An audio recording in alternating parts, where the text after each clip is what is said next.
Hi guys, good evening. ఎలా ఉన్నారు? మ్మ్, ఇవాళ ఇంకొకటి చూద్దామా? ఒక ఊర్లో సరియు అనే అమ్మాయి ఉందంట. ఉంటే సరియు రోజు ఉదయాన్నే ఆ, చెరువుకి వెళ్ళి నీళ్ళు తెచ్చుకోవాలి. తన దగ్గర ఏమీ కుండలు లేవు.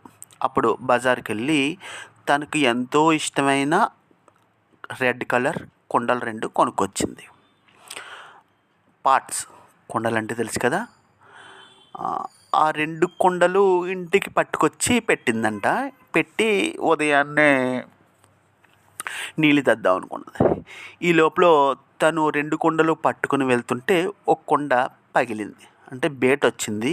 చిన్న కన్నం కూడా పడింది. అయినా సరే తను 2 కుండలతోని నీళ్ళు తేడానికి వెళ్ళింది. నీళ్ళు తెచ్చేస్తుంది. నీళ్ళు తెచ్చి ఇంటికి వచ్చే లోపల ఒక కుండలో నీళ్ళు నిండుగా ఉన్నాయి. ఎందుకంటే అది బాగానే ఉంది కదా. రెండో కుండ పగిలిపోయింది కదా, కన్నం పడిపోయింది. అందులో ఒక 2 గ్లాసుల నీళ్ళు మాత్రమే మిగిలినాయి. ఎన్నో నీళ్ళు లేవు. అలా ప్రతిరోజు చేస్తుంటే ఆ పగిలిపోయిన కుండ అంటుందంట సరియుతో, ఎందుకండి నేను యూజ్లెస్, నేను దేనికి పనికిరాను, నీళ్ళన్నీ ఇలా కారిపోతున్నాయి. ఆ మొదటి కుండ చూడండి నీళ్ళు నిండుగా తెస్తుంది. నేను మీకు ఏ విధంగానూ ఉపయోగపడను కదా, నేను ఎందుకు ఉపయోగపడను, ఎందుకు నన్ను అలా అస్తమాట రోజు చెరువుకు తీసుకెళ్ళి నీళ్ళు తెస్తున్నారు, నేను ఎవరికి ఉపయోగం లేనప్పుడు ఎందుకు ఇంకా నన్ను పగలగొట్టేయండి అని అడిగిందంట. అప్పుడు సరియు చెప్పిందంట, ఏమని చెప్పిందంటే, నువ్వు నిండుగా నీళ్ళు తేకపోవచ్చు, కానీ నీ వల్ల ఏమీ ఉపయోగం లేదు, నేను ఎందుకు పనికిరాను అని ఎప్పుడు మాత్రం అనుకోకు. ఎందుకంటే ఎవరు కూడా వాళ్ళు ఏ పని చేయాలో ముందే నిర్ణయించబడి ఉంటుంది. నీ పని నీళ్ళు తేవడం కాదు. రెండో కుండ నీళ్లు తేవడం తన పని, కానీ నీ పని నీళ్లు తేవడం కాదు అని చెప్పిందంట. అప్పుడు రెండో కుండ, పగిలిపోయిన కుండ ఆశ్చర్యంగా అడిగిందంటే, ఏంటి నేను కొండను కదా, నీళ్ళు తేకపోతే నాకు అర్థం ఏంటి, ఇంకా నీళ్ళు తేవడమే నా పని. అటువంటప్పుడు నేను నీళ్ళు తేవడానికి ఉపయోగపడను, ఇంకా నేను దేనికి ఉపయోగపడతానంటే అప్పుడు చూపించిందంట దారంతా. వీళ్ళ ఇంటి నుంచి చెరువుకి వెళ్ళి దారంతా బాగా దట్టమైన మొక్కలు వచ్చేసి మంచి పువ్వులు పూసినాయి అంట. ఎందుకో తెలుసా?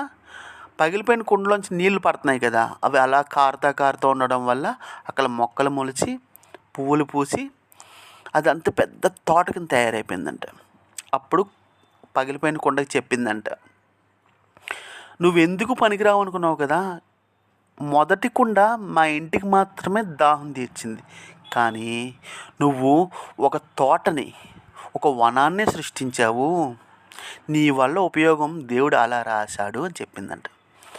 అందుకని జీవితంలో ప్రతి వాళ్ళకి చాలా చాలా చిన్న చిన్న కష్టాలు ఉంటాయి. కష్టం అంటే ఏంటి? మనం అనుకున్నది జరగలేదు, అంతే కదా. మనం ఒకటి అనుకున్నాం, అది జరగలేదు, అందుకని అది కష్టం అనిపిస్తుంది మనకి, అంతే కదా. ప్రతి మనిషికి కానీ ప్రతి జీవికి కానీ తను ఏం చేయాలో ముందుగా రాసేసి ఉంటాడు.